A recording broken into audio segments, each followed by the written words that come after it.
اعوذ باللہ من الشیطان الرجیم بسم اللہ الرحمن الرحیم 14ویں پارے میں سورہ نحل کی 45 نمبر آیت کریمہ ہے، اور اللہ تعالی نے اس سے پہلے مشرکین کی کئی ایک باتیں تھیں جن کا جواب ارشاد فرمایا، اور انہوں نے جو اعتراضات کیے تھے ان میں ایک چیز یہ تھی کہ قرآن پاک پر انہوں نے کہا کہ یہ نبی کریم صلی اللہ علیہ وسلم پر کوئی وحی نازل نہیں ہوتی، بلکہ یہ اپنے پاس سے ان چیزوں کو، کہانیوں کو گھڑ کے لوگوں کے سامنے پیش کر دیتے ہیں۔ پھر اسی طرح انہوں نے یہ اعتراض بھی کیا کہ اگر یہ واقعی اللہ کی کتاب ہے تو ہم اس کو جھٹلاتے ہیں، اللہ کا عذاب ایک دم سے ہم پہ کیوں نہیں آ جاتا؟ پھر یہ اعتراض جو پرانا تھا کہ آخر کیا وجہ ہے، ہم یہ کیسے مان جائیں کہ اللہ نے رسالت کو بشریت کے ساتھ جمع کر دیا؟ اور پھر یہ بھی اعتراض کیا کہ محمد صلی اللہ علیہ وسلم سچے ہیں، اللہ کے رسول ہیں، تو ان کے لیے کوئی غیر معمولی چیزیں سامنے کیوں نہیں آتی؟ الغرض یہ طرح طرح کے اعتراضات تھے، اور اللہ تعالی نے ان کے جوابات دیے، اور آخری بات جو فرمائی تھی وہ یہ تھی کہ نبوت اور رسالت کوئی ایسی چھوٹی سی چیز نہیں ہے۔ ہم انبیاء علیہ السلام کو جو بھیجا کرتے ہیں تو بنیادی طور پر دو کاموں کے لیے، ایک تو یہ کہ اللہ کا پیغام تم لوگوں تک پہنچا دیں، اور دوسری یہ کہ وہ اس پیغام کی شرح بھی کر دیں، تشریح بھی کر دیں۔ اور یہ اس لیے ہے کہ انسان ہماری اس مہربانی پر غور کریں اور نبوت کے پیغام کو سمجھیں۔ اس کے بعد اللہ تعالی نے اب اس 45 نمبر آیت کریمہ میں عذاب کا ذکر فرمایا ہے، اور یہ بتایا ہے کہ اگر تم لوگ نہیں مانو گے اور اللہ کی توحید، اس کی صفات عالیہ اور اس کی ذات پر اعتراضات کرتے رہو گے تو اللہ کو پوری قدرت حاصل ہے اس بات کی کہ وہ تمہارے شر سے اپنی باقی مخلوق کو بچائے، اور تم بمنزلہ بیماری کے ہو اور بیماری کا علاج ہونا چاہیے،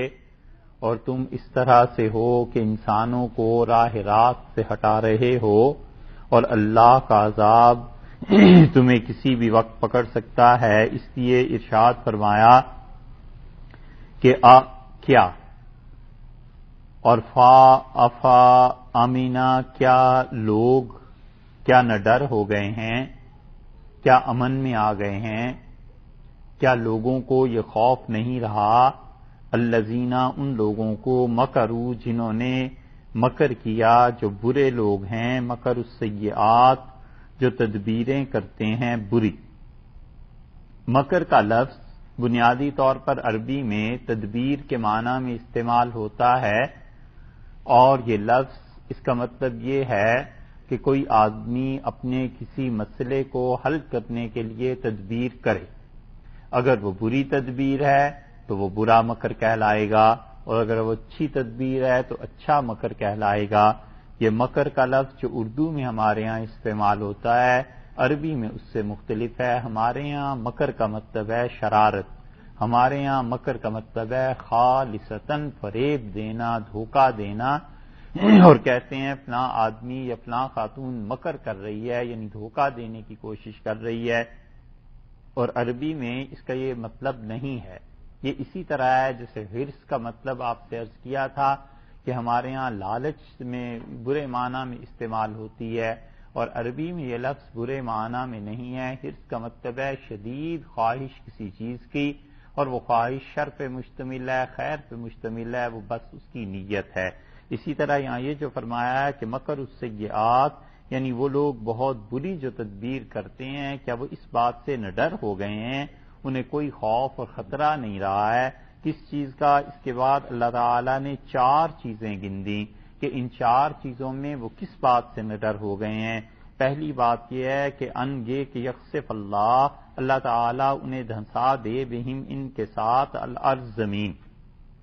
کہ اللہ تعالیٰ انہیں زمین میں دھنسا دے۔ کیا یہ لوگ اس بات سے بے خبر ہو گئے ہیں، بے خوف ہو گئے ہیں کہ اللہ کا عذاب اس صورت میں بھی آتا ہے؟ اور اللہ نے قارون کو سزا دی تھی اور اسے زمین میں دھنسا دیا تھا۔ اللہ تعالیٰ نے عذاب کے 4 طریقے یہاں پر بیان فرما دیے، اور کئی جگہ پہ خدا نے اپنے عذاب کا ذکر کیا ہے، اور اللہ بار بار ان طریقوں کو بیان کرتا ہے کہ لوگ اللہ کے اس عذاب سے بے خوف نہ ہوں۔ تو یہاں پر پہلا عذاب ذکر فرمایا خسف کا، اور خسف کا مطلب ہے زمین میں دھنسا دینا، کہ یخسف اللہ بہم الارض، اللہ تعالیٰ انہیں زمین میں دھنسا دے۔ پچھلے زمانوں میں اللہ تعالیٰ نے کن کن کو زمین میں دھنسایا ہے؟ ایک تو قارون تھا بہت مشہور، اس کو زمین میں دھنسا دیا، اور اس کا ذکر آگے کی صورتوں میں آ رہا ہے۔ اسی طرح اب آخری زمان یا پچھلے زمانوں میں اور کس کو اللہ تعالیٰ نے اس کا عذاب دیا؟ وہ قومیں جو پلٹ دی گئیں اور زمین میں شک کر دی گئیں، ضم کر دی گئیں، وہ بھی ایک عذاب تھا۔ اور اسی طرح رسول اللہ صلی اللہ علیہ وسلم نے قیامت کے قریب اس امت کے لیے 3 خسف گنوائے ہیں، اور آپ نے فرمایا بہت بڑا حصہ زمین کا دھنس جائے گا، ایک مشرق میں ہوگا اور ایک مغرب میں ایسا واقعہ پیش آئے گا، اور تیسری بات رسول اللہ صلی اللہ علیہ وسلم فرمائی کہ عربوں میں ایک ایسی چیز ہوگی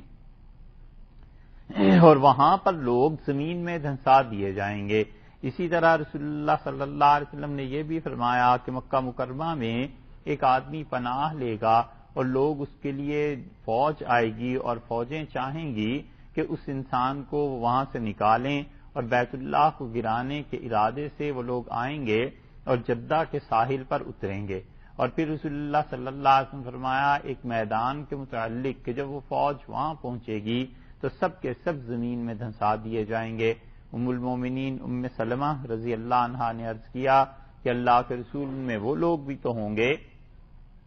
جو اپنی جاب کی وجہ سے آ گئے تھے، جنہیں کچھ محنت کرنی تھی، مزدوری کرنی تھی، تو آپ نے فرمایا اس وقت تو سارے دھنسا دیے جائیں گے، البتہ قیامت میں اللہ ہر ایک کو اس کی نیت کے ساتھ اٹھائے گا۔ تو اس لیے یہ خسف کا عذاب جو ہے یہ اب بھی اس امت میں آنا ہے۔ کہاں پر دنیا میں آنا ہے یہ بھی رسول اللہ صلی اللہ علیہ وسلم نے بتایا ہے، لیکن یہ نہیں معلوم کہ وہ کب آئے گا، بس قیامت سے پہلے وہ کسی وقت بھی آ سکتا ہے، اور یہ ایسی پیشن گوئی ہے جو اب تک پوری نہیں ہوئی ہے، اور یہ شاید اس شام کے بعد پوری ہو جائے۔ رسول اللہ صلی اللہ علیہ وسلم نے عراق کے بعد شام کا تذکرہ فرمایا تھا کہ ان شام والوں کا بائیکاٹ پوری دنیا مل کر دے گی، اور کوئی درہم، کفیس، پیسہ، روٹی، ٹکا، کوئی چیز ان شام والوں تک نہیں پہنچے گی۔ اور شام والوں کے بعد پھر ایک خلیفہ کہیں امت میں پیدا ہوگا، اور اس کے بعد یہ کہیں خسف اور ایسی چیزیں آئیں گی سامنے۔ اب کوئی نہیں کہہ سکتا کہ یہ چند سالوں میں پیش آ جائیں یا اس پہ کتنا وقت لگ جائے، اللہ کا ایک نظام ہے، اور دنیا میں سیاسی تبدیلیاں اتنی تیزی سے آتی ہیں کہ ایک مہینہ پہلے کچھ اور ہوتا ہے، مہینے بعد کوئی تصور نہیں کر سکتا کہ دنیا اس رخ پہ چل پڑے گی۔ تو اس لیے اللہ تعالیٰ نے یہ جو فرمایا ہے کہ خدا کا عذاب تو یہ اب بھی باقی ہے، اور یہ کسی امت پہ کسی قوم پہ آئے گا۔ دوسرے عذاب کا طریقہ ذکر کیا، فرمایا او یا یہ ہو جائے کہ یاتیہم العذاب، اللہ کا عذاب ان کے اوپر آئے، من حیث وہاں سے، لا یشعرون جہاں کا انہیں شعور نہیں ہے، لوگ سمجھ بھی نہ سکیں، انہیں پتہ ہی نہ چلے، اور خدا اس طرف سے انہیں عذاب بھیج دے۔ اور خدا کی یہ گرفت اور پکڑ کافروں پر رہی ہے، اس لیے کہ وہ چند لمحے پہلے تک خوشیاں منا رہے تھے اور انہیں کچھ احساس نہیں تھا کہ اللہ نے جو ڈھیل دے دی ہے یہ ایسی چیز ہے کہ خدا کا عذاب کسی بھی وقت آ سکتا ہے۔ ان مکہ مکرمہ کے لوگوں کو دیکھ لیں، جس دن صبح مکہ مکرمہ فتح ہوا ہے اور رسول اللہ صلی اللہ علیہ وسلم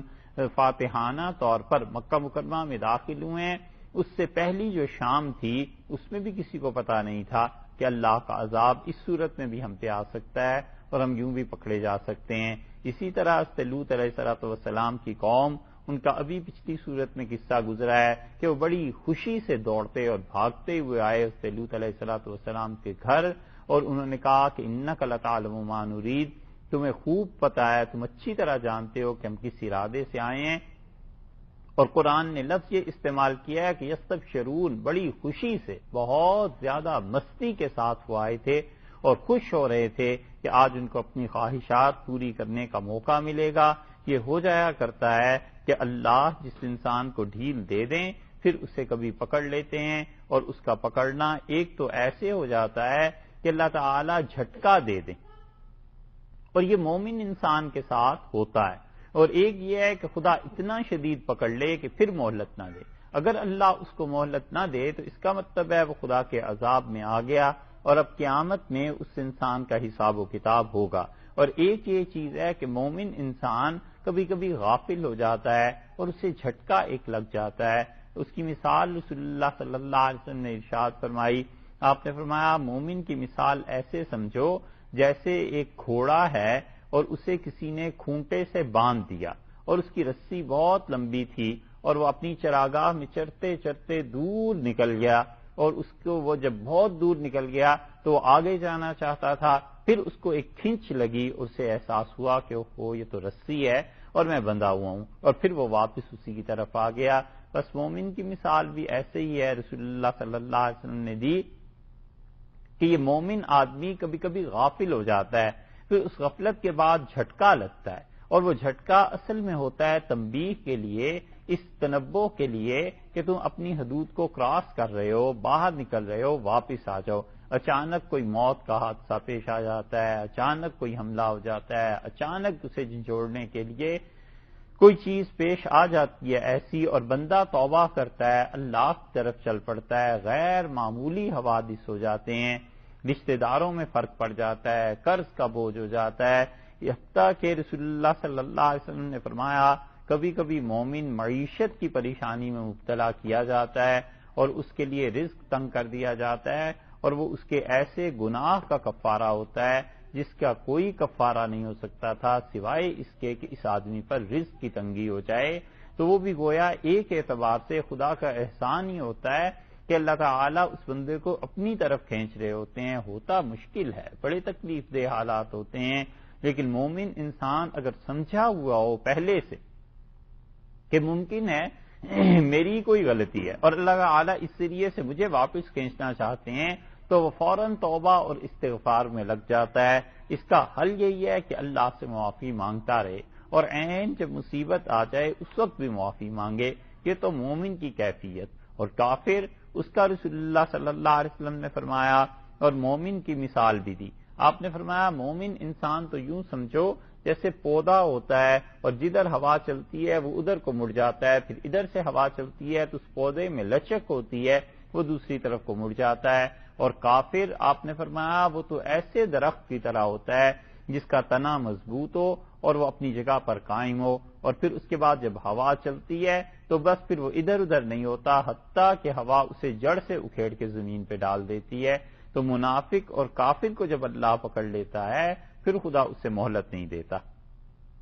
اس لیے دوسرا عذاب کا طریقہ یہ بتا دیا کہ اللہ کا عذاب اس جگہ سے ان پہ آ جائے جہاں کے متعلق یہ سوچ نہیں سکتے، تصور میں نہیں ہے، کوئی خبر نہیں رکھتے ہوں گے، وہاں سے خدا کا عذاب آ جائے۔ فرعون کے ساتھ بھی یہی ہوا تھا، موسیٰ علیہ السلام کیسے اس کے گھر میں آ گئے تھے۔ تیسرا طریقہ ارشاد فرمایا او یاخذہم، یا اللہ تعالیٰ انہیں پکڑ لے فی تقلبہم، ان کے چلنے پھرنے میں خدا انہیں پکڑ لے۔ فما ہم بمعجزین، سو وہ نہیں ہیں بمعجزین اللہ کو ہرانے والے۔ اللہ تعالیٰ انہیں چلتے پھرتے پکڑ لے تو اللہ کو معجزین تھکانے والے نہیں ہیں۔ اردو میں جو لفظ استعمال ہوتا ہے نا عاجز، یہ وہی چیز ہے۔ بمعجزین یعنی وہ خدا کو تھکا نہیں سکتے، اللہ چلتے پھرتے انہیں پکڑ لے۔ اس سے مطلب یہ ہے کہ سفر کر رہے ہوں اور ان کافروں پر موت آ جائے تو اللہ انہیں پکڑ لے گا، اس طرح بھی اپنے وطن سے اپنے دیار سے کہیں دور مار دے گا، اور یہ کچھ نہیں خدا کا بگاڑ سکتے۔ اللہ نے فرمایا ایسا عذاب بھی ہم دے دیا کرتے ہیں۔ اس سے معلوم ہوتا ہے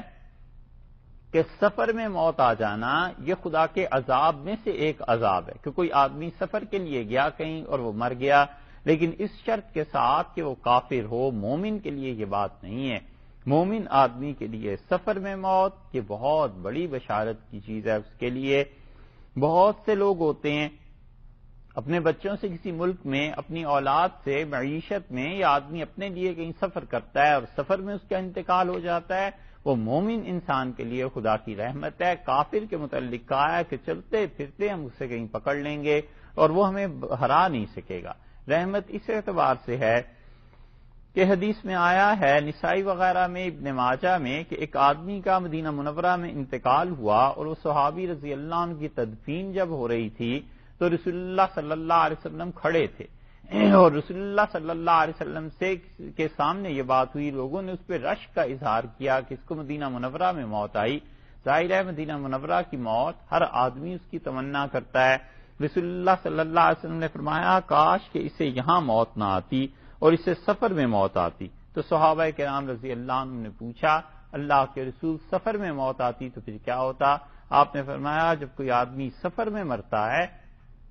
اپنے گھر بار سے دور، تو مراد یہ تھی کہ اللہ تعالیٰ کو اس پہ بڑی رحمت، بڑی شفقت، اللہ اس پہ بڑا رحم کرتا ہے کہ اپنے گھر بار سے دور بیچارہ کس حالت میں مر گیا، اور پھر اللہ تعالیٰ اپنے فرشتوں سے کہتے ہیں کہ وہ زمین دیکھو جہاں پر اس بندے کا گھر تھا، اور ایک روایت میں آیا ہے کہ جہاں یہ پیدا ہوا تھا، اور پھر اس کے بعد فرماتے ہیں کہ جہاں اس کی موت ہوئی ہے اتنی زمین کی پیمائش کر لو، ہم نے اسے معاف بھی کیا، اور جب یہ ہمارے پاس پہنچے گا تو اتنا بڑا جنت کا ٹکڑا ہم اسے دے دیں گے۔ تو رسول اللہ صلی اللہ علیہ وسلم نے فرمایا اگر یہ سفر میں مرتا تو زیادہ اچھا ہوتا کہ جہاں یہ پیدا ہوا تھا اور جہاں اس کی موت آئی ہے اتنا بڑا ٹکڑا اللہ کی طرف سے اسے مل جاتا، جنت کی بشارت بھی ہو گئی، گناہوں کی بخشش کی بشارت بھی ہو گئی۔ تو یہ مومن انسان نہیں ہے۔ کافر کے متعلق فرمایا ہے کہ ہم انہیں چلتے پھرتے کہیں پکڑ لیں اور اللہ کو وہ ہرا نہیں سکتے، اللہ کی قوت، اللہ کا غلبہ ہے۔ چوتھی چیز فرمائی او یاخذہم، یا اللہ انہیں پکڑ لے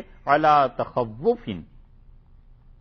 اللہ تعالیٰ انہیں تدریجن پکڑ لے۔ تخوف کا مطلب یہ ہے کہ اللہ تعالیٰ کیا کرے گا، ان کو ڈرا کر، دہشت سے۔ دو ترجمے اس کے کیے گئے ہیں۔ ایک ترجمہ تو یہ کیا گیا ہے کہ او یاخذہم، یا اللہ تعالیٰ انہیں پکڑ لے علی تخوف، یعنی اللہ تعالیٰ پکڑے خوف کے ساتھ، ڈر کے ساتھ۔ اور ایک تخوف کا ترجمہ کیا گیا ہے تنقیص کے ساتھ، کم کر کر کے، نقص ڈال ڈال کے، تھوڑا تھوڑا کر کے اللہ تعالیٰ ان کافروں کو پکڑ لے تدریجن، کہ تھوڑا ہلاک کرے، پھر تھوڑا عذاب دے دے، پھر تھوڑا عذاب دے دے، اور اللہ تعالیٰ جب مسلسل ایسے عذاب دے گا تو خدا انہیں ایک دن پورا ہی پکڑ لے گا۔ اگر خوف سے اس کا ترجمہ کر لیا جائے کہ اللہ انہیں خوف سے پکڑ لے تو خوف کافر پہ مومن کا مسلط رہتا ہی ہے، اور وہ سمجھتا ہے کہ مومن انسان اگر کہیں بھی اس کو طاقت مل گئی تو یہ میرے لیے عذاب بن جائے گا۔ مومن انسان کہیں بھی اس انسان کو زیادہ اسباب اور وسائل مل گئے تو یہ کسی وقت بھی میرے لیے پرابلم بنا سکتا ہے۔ اس خوف کے ساتھ لوگ زندگی گزارتے ہیں اور اس خوف کے ساتھ لوگ دنیا میں جیتے ہیں۔ ایک تو یہ چیز ہے، اور دوسرا اس کا ترجمہ کیا گیا ہے کہ اللہ تعالیٰ نے فرمایا ہم آہستہ آہستہ کر کے کافروں کو ہلاک کریں، ایک بستی ان کی تباہ ہو جائے، دوسری تباہ ہو جائے، تیسری تباہ ہو جائے، اور مسلمان تدریجن بڑھتے چلے جائیں۔ اور مسلمانوں کو اللہ نے یہ چیز دکھا دی تھی بالکل قرون اولیٰ کے دور میں کہ صحابہ کرام رضی اللہ عنہ جب گزرے ہیں کسی بھی بستی سے، کسی بھی جگہ سے، تو وہ امن، سکون، اطمینان کے ساتھ وہاں کے لوگوں کو دعوت اللہ کے دین کی طرف بلانا اور محبت کا پیغام دے کے گزرے ہیں۔ انہوں نے کہا تم ہماری مملکت میں شامل ہو جاؤ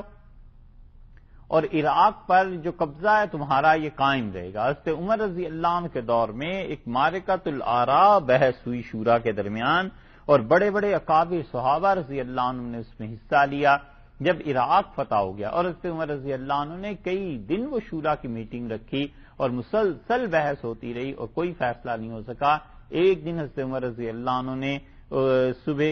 صبح شورا میں جب آئے تو انہوں نے کہا میں رات نماز پڑھ رہا تھا اور 28ویں پارے کی یہ آیت میرے ذہن میں آئی اور اس کی وجہ سے میں تمہیں بتاتا ہوں، میں یہ فیصلہ کرنا چاہتا ہوں۔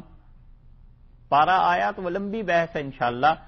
اس جگہ پہ انشاءاللہ بات کر لیں گے۔ مگر یہ کہ حضرت عمر رضی اللہ عنہ نے اس کے بعد جو فیصلہ کیا، بنیادی طور پہ مسئلہ یہ تھا کہ عراق جو فتح ہو گیا ہے اس عراق کو فوج میں تقسیم کر دیں یا فوج کا اس میں کوئی حصہ نہیں ہے۔ تو حضرت عمر رضی اللہ عنہ نے صاف فوج کو حصہ دینے سے انکار کر دیا۔ انہوں نے کہا اگر فوج کو میں حصہ دے دوں اور عراق کی زمینیں اس طرح تقسیم ہو جائیں اور عراق سے پیسہ مجھے نہیں ملے گا، بیت المال میں نہیں آئے گا، باقی مسلمانوں کے لیے میں سڑکیں کہاں سے بناؤں گا، ان کا پل ان کے کہاں سے بنیں گے، نہریں ان کی کہاں سے نکلیں گی، ان کی اولاد کی تعلیم کا کیا ہوگا، یہ ساری چیزیں انہوں نے گنی اور انہوں نے کہا فوج کو زمینیں دے دینے کا مقصد تو یہ ہے کہ ان کی نیتیں خراب ہو جائیں اور آئندہ کو یہ جہاد اس لیے کریں کہ انہیں دنیاوی نفع ہوگا۔ تو حضرت عمر رضی اللہ عنہ سے انکار کر دیا اور پھر حضرت عمر رضی اللہ عنہ نے عراق میں جو نظام قائم کیا وہ یہ تھا کہ جو کافر جس زمین کا مالک تھا اسے کہا آئندہ سے زمین تو یہ اسٹیٹ کی ہو گئی اور آپ کی ضروریات ہمارے ذمہ ہو گئی، تمہاری تنخواہ مقرر کریں گے، سب چیزیں تمہیں دیں گے، اور اس کے ساتھ ساتھ یہ ہے کہ تم اپنی زمین پر اتنا ٹیکس ہے حکومت کا یہ پے کرتے رہو گے اور تم اس زمین کی کاشتکاری اور دیکھ بھال کرو گے۔ مسلمانوں نے یہ جو کام کیے تھے اسی وجہ سے کافر اقوام خود بلاتی تھیں اور کہتی تھیں کہ آپ آئیں اور ہمارے شہروں پہ قبضے کر لیں، اور ایسی ہلچل مچ گئی کہ لوگ دور دراز سے سفر کرتے تھے اور کہتے تھے کہ جاؤ اور مسلمانوں کے شہروں میں نوکریاں کرو، حتیٰ کہ حضرت عباس رضی اللہ عنہ نے حضرت عمر رضی اللہ عنہ سے کہا کہ لوگ اتنی کثرت سے آ رہے ہیں کہ اب مدینہ منورہ کھول دیں، اور حضرت عمر رضی اللہ عنہ نے کہا مدینہ منورہ میں کسی آدمی کو جو مسلمان نہیں ہے میں یہ اجازت نہیں دوں گا کہ وہاں یہاں ہمارے یہاں دارالحکومت میں آ کے دارالخلافہ میں آ کے کام کرے، اور حضرت عباس رضی اللہ عنہ نے ان پہ بہت زیادہ اصرار کیا اور صحابہ رضی اللہ عنہ نے بھی، اس لیے پھر حضرت عمر رضی اللہ عنہ نے اجازت دے دی۔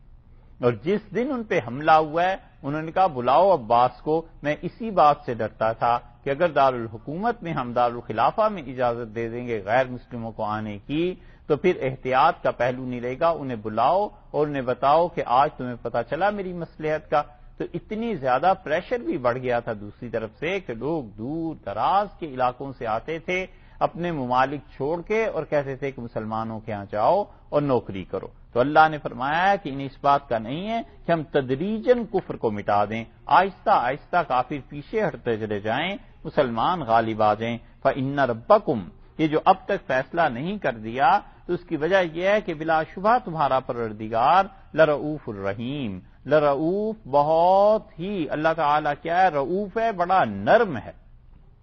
رافت کا مطلب نرمی، اور رحیم اللہ تعالیٰ نے فرمایا بار بار مہربانی کرتا ہے، لازم ہے اس کے لیے کہ وہ رحم کرے، اس نے اپنی ذات کے ذمے یہ لگا رکھا ہے، اس لیے جلدی تمہاری ہلاکت نہیں ہے، وگرنہ تو اب تک تمہیں ختم کر دیا گیا ہوتا۔ اگر اللہ نے جبری کرنا ہوتا دنیا میں تو اپنی طاقت سے خود ہی کافروں کو مٹا دیتا، لیکن آزادی اور اختیار جو اس نے دیا ہے وہ اس نے چھوڑ دیا ہے کہ کسی بھی وقت آدمی پلٹے اور اسلام کی طرف آئے تو اللہ تعالیٰ اسے معاف کر دے۔ اولم یروا، کیا انہوں نے اس بات پر غور نہیں کیا؟ توحید پر یہ چوتھی عقلی دلیل اللہ تعالیٰ نے یہاں ارشاد فرمائی ہے۔ یہ جو یروا کا لفظ ہے اس کی دو قرأتیں ہیں، ایک قرأت تو دیکھیے بلکہ پہلے تو ہو گیا اولم، یعنی کیا انہوں نے نہیں دیکھتے، کیا یہ غور نہیں کرتے، دیکھتے نہیں ہیں۔ یروا اسے اس طرح بھی پڑھا گیا ہے جیسے اس قرأت میں ہے جو اب چھپی ہوئی ہے، اور اسے ترو بھی پڑھا گیا ہے، یعنی یا کی بجائے تا سے۔ اولم ترو، کیا تم نے غور نہیں کیا، اولم یروا، کیا انہوں نے غور نہیں کیا۔ تو ترجمے میں یوں فرق پڑ جاتا ہے، اور دونوں ہی قرأتیں رسول اللہ صلی اللہ علیہ وسلم سے ثابت ہیں کہ اس طرح بھی پڑھا گیا ہے اور اس طرح بھی پڑھا گیا ہے۔ اگر یہ مان لیا جائے کہ اولم یروا، کیا انہوں نے غور نہیں کیا، تو مطلب یہ ہے کہ کافر لوگ اس بات پر غور نہیں کرتے۔ اولم تروا، کیا تم نے غور نہیں کیا، تو پھر اس کی تفسیر میں کافر مومن سب شامل ہو جاتے ہیں کہ لوگوں نے کبھی اس بات پر غور نہیں کیا۔ کس چیز پہ؟ یہ یروا میں رویت جو ہے یہ دونوں طرح استعمال ہوتا ہے، آنکھوں سے دیکھنا بھی اور دل سے دیکھنا۔ دل سے دیکھنے کا وہی مطلب نکلا کہ غور نہیں کیا، لوگوں نے سوچا نہیں کبھی، اس بات پر انہوں نے دھیان نہیں دیا۔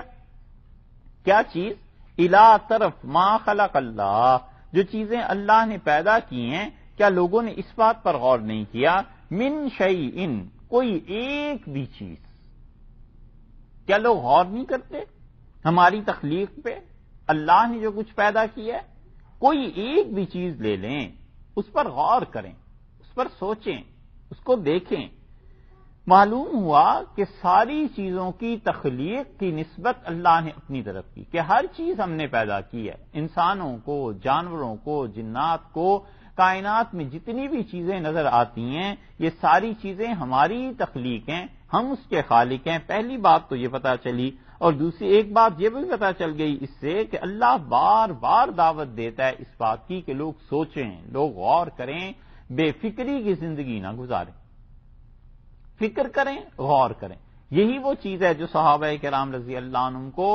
من جملہ اور خصوصیات کے باقی پوری امت سے ممتاز کرتی ہے۔ اسی لیے صحابہ رضی اللہ عنہم میں سے عبداللہ ابن عمر رضی اللہ عنہ کہتے ہیں کہ رسول اللہ صلی اللہ علیہ وسلم کے زمانے میں پرندہ بھی اڑتا تھا تو ہمیں اس سے علم حاصل ہوتا تھا۔ اب آدمی اس حدیث کو پڑھ کے سوچتا ہے کیا علم حاصل ہوتا تھا پرندے کے اڑنے سے؟ کیا وہ اصل بات یہ ہے کہ غور کرتے تھے، فکر کرتے تھے کہ پرندہ آخر کیوں اڑا ہے، اپنی غذا کی تلاش میں اڑا ہے، پرندہ کسی وجہ سے اڑ گیا ہے، پرندوں میں کیا ہلچل ہے، اسے کون تھامتا ہے فضاؤں میں، یہ کیسے اڑتے ہیں۔ ان سب چیزوں سے اللہ کی معرفت انہیں پتہ چلتی تھی کہ واقعی اس کائنات کو کوئی چلانے والا ہے اور کوئی اس کائنات کا منتظم ہے، نگران ہے، انتظام کر رہا ہے۔ اس لیے اللہ نے فرمایا لوگوں نے غور نہیں کیا اس چیز پہ، کس پہ؟ من شیئن، کسی بھی چیز پہ انہوں نے غور نہیں کیا۔ کیا ان چیزوں میں یتفیعوا، جھکتے ہیں، ڈھلتے ہیں، ظلالہ، ان چیزوں کے سائے، عن الیمین، دائیں طرف کو، والشمائل، اور بائیں طرف سے، سجدا للہ، اللہ ہی کے لیے وہ جھکتے ہیں، اللہ کو سجدہ کرنے کے لیے، وہم داخرون، اور ان چیزوں میں جو ان کے سائے ہیں ان کی حالت یہ ہے کہ وہ جھکے ہوئے ہوتے ہیں عاجزی سے۔ لوگوں نے غور نہیں کیا، ہم نے اس کو جو بنایا ہے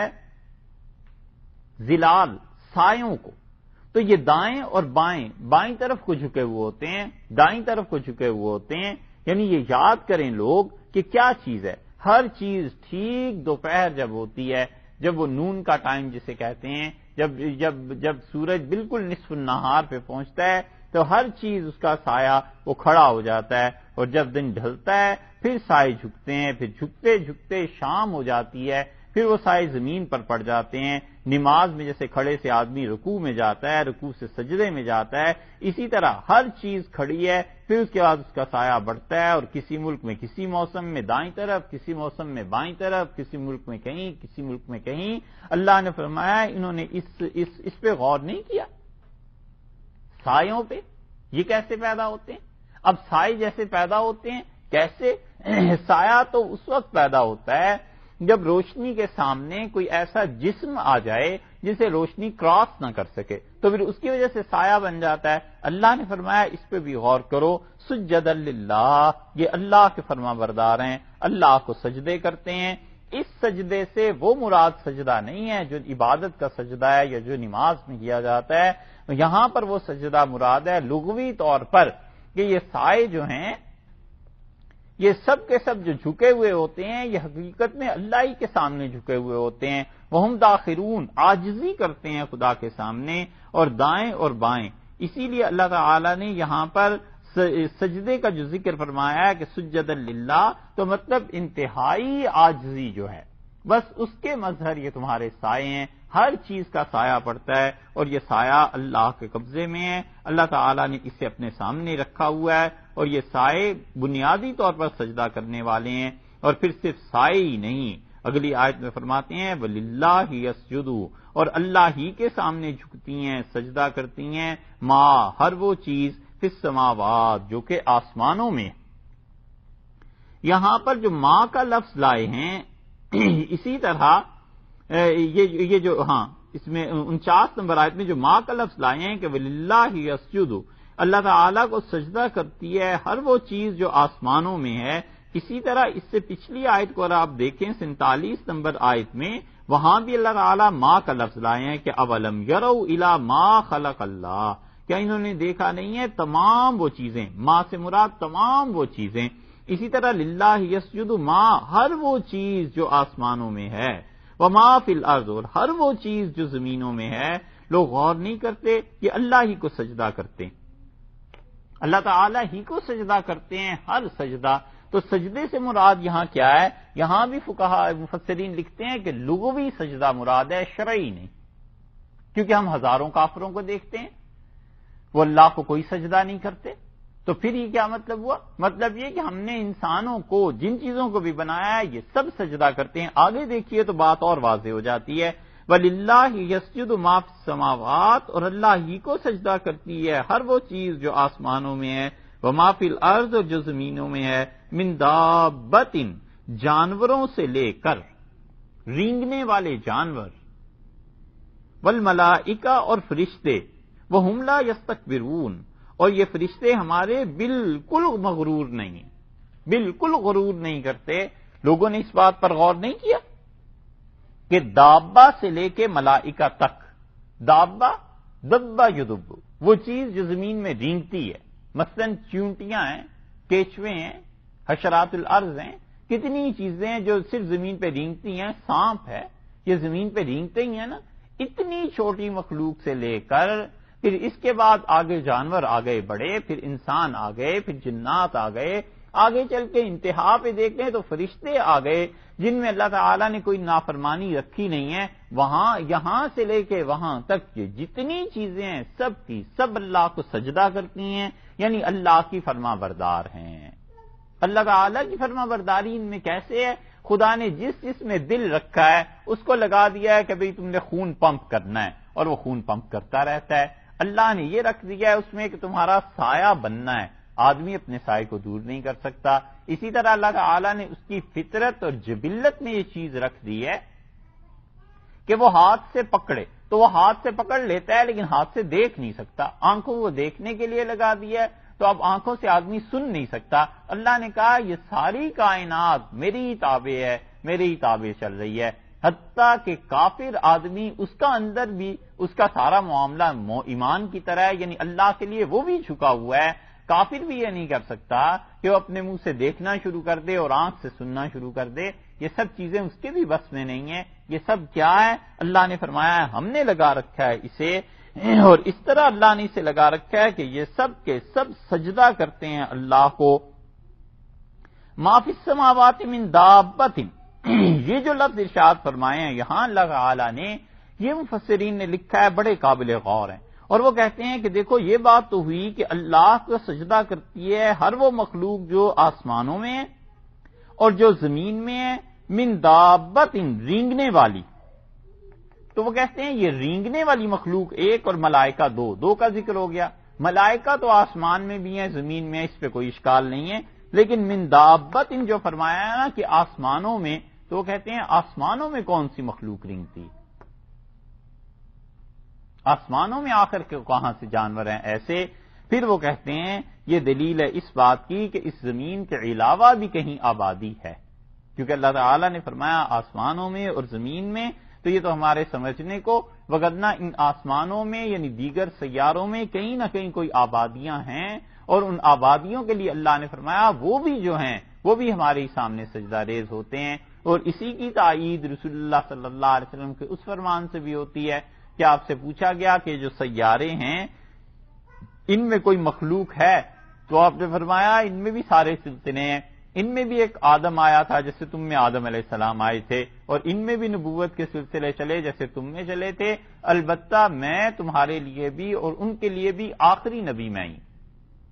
علیہ الصلوۃ والسلام۔ تو رسول اللہ صلی اللہ علیہ وسلم نے اپنی خصوصیت بھی فرما دی اور یہ بھی بتا دیا کہ اس کائنات میں اور جگہ بھی آبادیاں ہیں۔ اب وہ آبادیاں کب دریافت ہوں گی پتہ نہیں، ملیں گی بھی یا نہیں ملیں گی، یا قیامت میں ان سے ملاقات ہوگی، کیا ہوگا کوئی نہیں جانتا، کوئی نہیں جانتا۔ صوفیہ کے ہاں البتہ اس کے سراغ ایسی چیزیں ملتی ہیں، صوفیہ اپنے کشف سے لکھتے ہیں کہ فلاں سیارے کی ملاقات تھی، مخلوق تھی، اس سے ملاقات ہوئی، بیت اللہ میں نے دیکھا، جو کچھ بھی ہے، لیکن ظاہر ہے کہ زیادہ سے زیادہ یہی چیز ہے کہ وہ اس کی تائید کے لیے استعمال ہو سکتی ہیں۔ جب تک کہ کوئی قطعی واضح دلیل سامنے نہ آئے کیا کہا جا سکتا ہے؟ اس لیے مفسرین کہتے ہیں کہ اللہ تعالیٰ نے یہ جو فرمایا نا کہ اس کو سجدہ کرتی ہیں تمام وہ مخلوقات جو آسمانوں میں اور زمین میں، من دابت، ان رینگنے والے جانور، تو یہ بھی ہے۔ اور ایک چیز جن مفسرین نے اس کو نہیں لکھا، وہ کہتے ہیں کہ آسمانوں میں بھی جانور ہیں۔ خود رسول اللہ صلی اللہ علیہ وسلم کا یہ فرمانا کہ وہاں پر پہاڑی بکرے ہیں، وول کا لفظ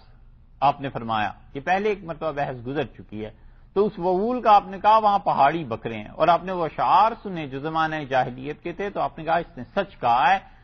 اور یہ بتایا کہ اس کے ٹخنے اور اس گھٹنے کے درمیان اتنا فاصلہ ہے جتنا ایک آسمان سے دوسرے آسمان کا، اتنی بڑی بڑی مخلوق خدا کے ہاں بھی ہے۔ وہ اس موقع پہ احادیث کو ذکر کرتے ہیں اور وہ کہتے ہیں اس کا مطلب ہے کہ وہاں کا نظام ایک الگ چیز ہے۔ اللہ نے بس اتنا بتا دیا ہے کہ دیکھو کوئی بھی ہے وہ ہمارے حکم کے تابع ہے، اور ہمارے فرشتے تو ایسے ہیں کہ وہ بالکل معصوم ہیں۔ تو اس لیے یہ فرمایا والملائکۃ وہم لا یستکبرون، اور ہمارے فرشتے بھی وہ ہمارے ہی حکم کے تابع ہیں، اور پھر فرمایا وہم لا یستکبرون، اور وہ استکبار نہیں کرتے، ہمارے فرشتے غرور نہیں کرتے، ہمارے فرشتے ایسے ہیں جو بڑائی نہیں کرتے۔ یعنی پہلے تو اللہ تعالیٰ نے بیان کر دیا کہ جو چیزیں کھڑی ہیں، چل رہی ہیں، ان کے سائے ہیں، پھر بیان کر دیا جانوروں کی، پھر بیان کیا فرشتوں کو، اور اس کے بعد فرما دیا کہ دیکھو فرشتے مغرور نہیں ہیں، کیونکہ مغرور لوگوں کو اللہ کو سجدہ کرنا یہ بڑا گراں گزرتا ہے۔ کسی مغرور اور متکبر آدمی کو نماز پڑھنا بڑا گراں گزرتا ہے۔ اس لیے جو لوگ نماز نہیں پڑھتے علیہ باللہ، اس میں سے ایک سبب یہ بھی ہوتا ہے۔ یہ نہیں ہے کہ ہر مغرور آدمی کا معاملہ ایسے ہی ہو، لیکن بہت سے مغرور آدمی جو نماز نہیں پڑھتے، اس کی وجہ یہ ہے کہ وہ اس بات سے عار محسوس کرتے ہیں کہ اپنے محلے میں جائیں، غریب لوگ بھی اسی مسجد میں جائیں گے، ہم بھی اسی مسجد میں جائیں گے، اور وہ اس کو عار محسوس کرتے ہیں کیونکہ اللہ کی عظمت دل میں نہیں آتی، اور وہ سمجھتے ہیں کہ سجدہ کرنا، انہی چٹائیوں پہ، انہی جگہ پہ عام لوگوں کے ساتھ نماز پڑھنا، یہ ہماری شان کے ذرا خلاف ہے۔ اس لیے وہ عام لوگوں سے بالکل ہٹ کے رہتے ہیں، اور پھر تنہائی میں کوئی سجدہ کرتے ہوں تو کرتے ہوں، وگرنہ وہ عام لوگوں کے ساتھ نماز نہیں پڑھتے، اور یہ غرور اس کا ایک سبب بن جاتا ہے۔ نظام جو تھے نا میر آصف علی خان، یہ آئے حیدرآباد میں، مکہ مسجد میں نماز پڑھی، اور جمعے کی نماز کے بعد یہ کسی سے کھڑے ہو کے باتیں کرنے لگے۔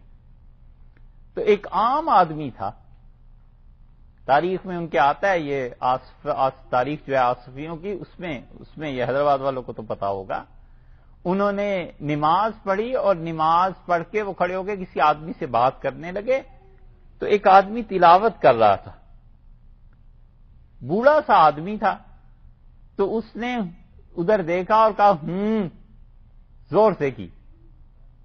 تو میر آصف علی خان نے توجہ نہیں کی، پھر باتیں کرتے رہے۔ وہ اونچی آواز سے تلاوت کر رہا تھا، تو اس نے وہیں سے آواز دی، اس نے کہا یا تو آدمی کو تلاوت بیٹھ کے سننی چاہیے، اور یا پھر مسجد سے چلا جانا چاہیے، مسجد تلاوت اور نماز کے لیے کوئی باتیں کرنے کی جگہ تھوڑے ہی ہے۔ سناٹا چھا گیا لوگوں پہ، اور لوگوں نے کہا اب دیکھو اس کا کیا ہوتا ہے، اور وہ تلاوت کرتا رہا، اور ان کی عظمت اور بڑائی تھی، وہ مسجد سے باہر چلے گئے، جا کے بات کی، اور حکم ہوا کہ اس کو کوئی جانتا ہے؟ لوگوں نے کہا جانتے ہیں، کہا کل اس کو پیش کرنا۔ اگلے دن وہ گیا تو اس سے پوچھا کہ کیا کرتے ہو؟ اس نے بتایا یہ کام ہے، تو کیا کتنا کما لیتے ہو؟ اس نے کہا مہینے میں شام کو بھی کرتا ہوں کچھ کام تجارت، یہ تو 600 روپیہ ہو جاتا۔ تو نظام نے اپنے ہاتھ سے لکھا اس کے لیے ایک خط اور اسے دیا، اور کہا یہ لو، اور تا حیات 6000 روپے مہینے میں ملتے رہیں گے ہماری طرف سے۔ تو اس نے خط لے کے وہیں واپس کر دیا۔ اس نے کہا صاحب جو کل آپ کو ڈانٹا تھا اللہ کے لیے ڈانٹا تھا، اس سے اجر لینا ہے، کوئی پیسے کے لیے تھوڑا ہی کہا۔ اور کچھ؟ اس نے کہا بس میں یہ چاہتا تھا آپ رکھ لیں۔ اس نے کہا اچھا، سلام کر کے واپس چل پڑے۔ تو کہتے تھے کہ میں زندگی میں جن لوگوں سے متاثر ہوا اپنی رعایا میں، اس آدمی سے بہت شدید اثر مجھ پہ پڑا کہ اللہ کی عظمت اتنی اس کے دل میں تھی کہ میرے سامنے آ کے، اور میں نے جو چیز دی وہ بھی واپس کر کے چلا گیا، اتنا بے نیاز دل اس کا۔ اللہ کی عظمت جب دل میں آ جائے پھر آدمی اللہ کے سامنے جھکا ہی رہتا ہے، پھر کوئی چیز اس کے سامنے اللہ سے بڑی نہیں ہوتی۔ اللہ تعالیٰ نے فرمایا ہمارے فرشتے وہ بالکل استکبار نہیں کرتے۔ استکبار جو ہے یہ استفعال کے وزن پر ہے، اور استفعال کے وزن پہ ہونے کا مطلب عربی میں یہ ہے کہ وہ اپنے لیے بڑائی کو طلب بھی نہیں کرتے۔ ان فرشتوں میں یہ خواہش ہی پیدا نہیں ہوتی کہ ہم دنیا میں بڑے بنیں، اور یہ ہے اصل بندگی کہ انسان کے دل میں یہ تمنا بھی پیدا نہ ہو کہ میں لوگوں میں بڑا بن جاؤں۔ ایک چیز ہے کوئی آدمی عہدے کی تمنا کرتا ہے، بالکل درست ہے، وہ کہتا ہے لوگوں میں اللہ تعالیٰ مجھے عزت دے دے، یہ بھی بالکل درست ہے۔ ایک آدمی کہتا ہے کہ مجھے حکومت مل جائے تاکہ میں اپنے ملک میں عدل انصاف قائم کروں، یہ بھی درست ہے، بلکہ عبادت ہے، بہت اچھی بات ہے، ہونی چاہیے۔ ایک آدمی وہ ہے جو کہتا ہے کہ اگر مجھے عہدہ مل جائے تو محلے کو، گھر والوں کو، سوسائٹی کو پتا چلے کہ میں کتنا بڑا آدمی بن گیا، اور پھر میں اس کو پکڑوں، اس کو ماروں، اور اس کو سزا دوں، اور یہ کروں اور یہ کروں۔ یہ جو لوگوں کی حقارت ہے نا، بس جب یہ شامل ہو گئی بیچ میں، اس کا مطلب یہ ہو گیا کہ یہ اپنے لیے بڑائی طلب کر رہا ہے، یہ بڑا بننا چاہتا ہے، اس لیے نہیں کہ اللہ کے نظام کو، اللہ کی دی ہوئی اس نعمت کو خدا کے لیے استعمال کرے، بلکہ یہ تو چاہتا ہے کہ اس کے ذریعے لوگوں کو رسوا کرے۔ اسی لیے اللہ تعالی نے فرمایا کہ تلک الدار الآخرہ، وہ جو آخرت والا گھر ہے، نجعلھا للذین، ہم نے اسے ان لوگوں کے لیے رکھا ہے لا یریدون علوا فی الارض ولا فسادا، جو زمین میں نہ ہی تو فساد مچاتے ہیں اور نہ ہی وہ متکبر اور مغرور ہوتے ہیں، اپنے آپ کو بڑا کرنا چاہتے ہیں۔ حضرت عمر رضی اللہ عنہ سے کسی آدمی نے کہا کہ عمر اللہ سے ڈرو۔ حضرت عمر رضی اللہ عنہ باوجود شدید غصے کے زمین پہ بیٹھ گئے اور کہنے لگے ایو عبد منی، ایو عبد عبد منی، مجھ سے زیادہ کون ہوگا جو اللہ کا بندہ ہو، مجھ سے زیادہ کون ہوگا جو اللہ کے لیے جھکنے والا۔ اس لیے اللہ نے فرمایا ہمارے فرشتے تو ایسے ہیں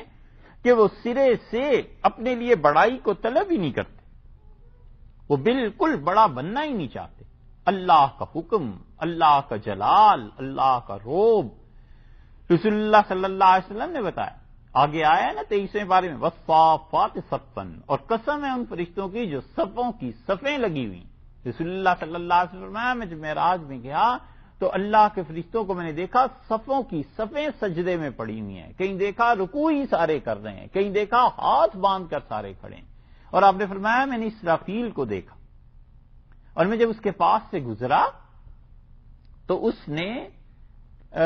سینگ، یہ جو ہوتا ہے کسی بھی جانور کا سینگ اندر سے کھوکھلا اسے کر لیا جائے، تو آپ نے فرمایا ایسی ایک چیز تھی، عربی میں اس کا نام رسول اللہ صلی اللہ علیہ وسلم نے لیا، آپ نے فرمایا اس نے منہ میں رکھا ہوا تھا اور اس طرح کھڑا تھا جیسے ابھی اس کو کوئی حکم ہونے والا ہے۔ تو میں نے جبریل سے پوچھا یہ کون ہے؟ انہوں نے کہا یہ اسرافیل ہے۔ میں نے کہا یہ اس طرح کیوں کھڑا ہے؟ اس نے کہا اللہ کے رسول یہ اللہ کے حکم کا منتظر ہے کہ کب حکم ہو اور یہاں سے ایک آواز دی جائے، اس سینگ میں پھونک مار دی جائے اور اس سے ایسی آواز پیدا ہوگی کہ ساری کائنات تباہ ہو جائے گی، اتنی شدید وہ آواز ہوگی۔ میں نے کہا یہ کب سے کھڑا ہے؟ اس نے کہا منذ خلق اللہ، جب سے اللہ نے اس کائنات کو بنایا ہے یہ اس دن سے اب تک اسی طرح کھڑا ہے کہ کس وقت اللہ کا حکم آ جائے اور کس وقت تک تعالی شانہ کی طرف سے آ جائے۔ بات یہ اللہ کے ادب میں، اللہ کے احترام میں۔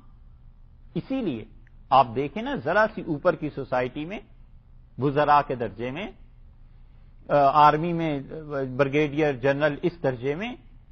تو یہ جو لوگوں کی میٹنگز ہوتی ہیں، چھوٹے جو ان کے سامنے بیٹھے ہوئے ہوتے ہیں نا، عہدے کے اعتبار سے کس طرح ادب، احترام اور کان لگے ہوئے ہوتے ہیں کہ سر ابھی کوئی بات لکھوائیں گے تو میں لکھوں گا۔ وزیروں کو دیکھیں وزیر اعظم کے سامنے بیٹھے ہوئے تو وہ بالکل الرٹ ہوتے ہیں کہ پتہ نہیں پرائم منسٹر صاحب ابھی کیا کہیں گے۔ اللہ کا ادب اور احترام مسلمانوں میں اتنا بھی نہیں رہا۔ اسی لیے منع ہے کہ جب نماز کوئی آدمی پڑھ رہا ہے تو بلا ضرورت اپنا گلا صاف نہ کرے۔ ایک ہی صورت ہے کہ اس سے آواز نہیں پیدا ہو رہی، قرات نہیں اس سے ہو رہی تو گلا صاف کر لے، وگرنہ مکروہ لکھا ہے نماز میں کھانسی کرنے کو، اپنا گلا صاف کرنے کو جان بوجھ کے۔ کیوں؟ اللہ کا ادب ہے، اللہ کا احترام ہے۔ جس بارگاہ میں وہ کھڑا ہے اس بارگاہ کے یہاں ادب کا تقاضا ہی کچھ اور ہے۔ اسی لیے فقہا نے مکروہ لکھا ہے اس کو کہ نماز میں ادھر ادھر دیکھنے لگے۔ رسول اللہ صلی اللہ علیہ وسلم نے فرمایا اور شیطان تمہاری نماز میں تم سے حصہ لے لیتا ہے، پھر کوئی بات تمہیں یاد کراتا ہے، پھر ادھر ادھر دیکھنے لگتے۔ ضرورت سے دیکھنا مباح ہے، جائز، اور اس کی دلیل یہ کہ رسول اللہ صلی اللہ علیہ وسلم جب وفات سے 1-2 دن پہلے آپ نے کہا ذرا پردہ ہٹاؤ میں دیکھوں مسجد نبوی کو، پردہ جب ہٹایا گیا تو اپنی کھڑکی سے دیکھا صحابہ رضی اللہ عنہ نماز پڑھ رہے تھے، اور صحیح بخاری میں ہے کہ قریب ہے لوگ نماز توڑ دیتے اور فوراً آپ نے فرمایا پردے کو آگے کر دو، اس لیے کہ صحابہ رضی اللہ عنہ اگرچہ نماز پڑھ رہے تھے لیکن جب ادھر سے کھڑکی کھلی ہے تو سب کی نگاہ اٹھی کہ اچھا رسول اللہ صلی اللہ علیہ وسلم دیکھ رہے ہیں، تو وہ قریب تھا کہ لوگ نماز کو توڑ دیتے، سب پہ پریشانی تھی کہ ہو کیا رہا ہے، رسول اللہ صلی اللہ علیہ وسلم تو اب پیدل بھی مسجد تشریف نہیں لا سکتے۔ تو اس پہ فقہا نے لکھا ہے اس کا مطلب ہے ضرورت سے انہوں نے دیکھا، تو ضرورت سے دیکھنا تو مباح ہوا، بغیر ضرورت کے ادھر ادھر بالکل نہ دیکھے، وجہ یہ کہ اللہ کا ادب ہے، اللہ کا احترام ہے، اسی لیے فرمایا وَهُمْ لَا يَسْتَكْبِرُونَ، اور وہ لوگ وہ فرشتے ہیں بالکل متکبر نہیں ہیں، بالکل مغرور نہیں ہیں، یخافون، وہ ڈرتے ہیں ربہم، اپنے پروردگار سے، من فوقہم، اوپر سے، اللہ جو ان کا اوپر ہے اللہ تعالی سے ڈرتے ہیں۔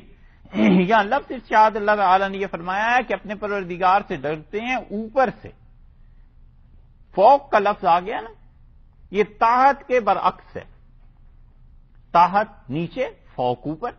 تو اوپر سے اپنے رب سے ڈرتے ہیں، یہ وہ تصور ہے جو ہر ایک مسلمان یا ہر آدمی کے دل میں ہوتا ہے۔ کسی سے بھی پوچھے نا، کسی مذہب والے سے بھی، کہ اللہ تعالیٰ تو اشارہ کرتا ہے اوپر کی طرف، یعنی اوپر والا۔ اسی طرح بہت سے لوگ کہتے ہیں اوپر والے سے مانگو، تو یہ ایک بنیادی طور پہ تصور ہے حق تعالی شانہ کے لیے کہ اس کی ذات پاک اوپر ہے، وگرنہ اس کی ذات اقدس ہر جگہ موجود ہے، ہر بندے کے ساتھ موجود ہے۔ تو اس لیے یہاں پر یہ فرمایا کہ اپنے رب سے ڈرتے ہیں جو ان کے اوپر ہے، یعنی سمجھانے کے لیے ہمارے، اسی لیے دوسرا ترجمہ اس کا یہ بھی کیا گیا ہے کہ اپنے رب سے ڈرتے ہیں جو ان پر غالب ہے۔ 6 ترجمے اس کے لکھے ہیں مفسرین، اور اس میں سے 2 یہ ہیں کہ اللہ اوپر ہے، یا اللہ جو اپنے بندوں پر، ان فرشتوں پر غالب ہے۔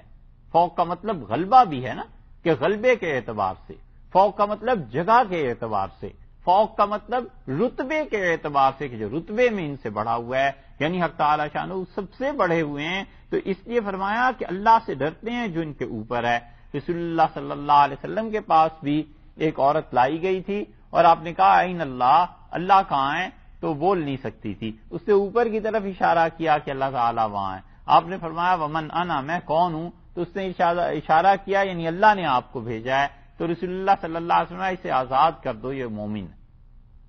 یہ مومنہ عورت ہے، کیونکہ اس سے تصدیق کی بنیادی چیزوں کی۔ اس لیے ڈرتے ہیں فرشتے۔ یہ ڈر کس چیز کا؟ گناہ تو وہ کرتے نہیں، سزا انہیں ہونی نہیں۔ تو مفسرین کہتے ہیں یخافون کا مطلب یہ ہے کہ اللہ کا جلال، اللہ کا روب ان فرشتوں پہ طاری۔ یہ وہ خوف مراد نہیں ہے جو دنیا میں ہے، بلکہ خوف کا مطلب ہے اللہ کا روب ہے ان پہ قائم۔ جیسے دنیا میں کئی چیزیں ایسی ہیں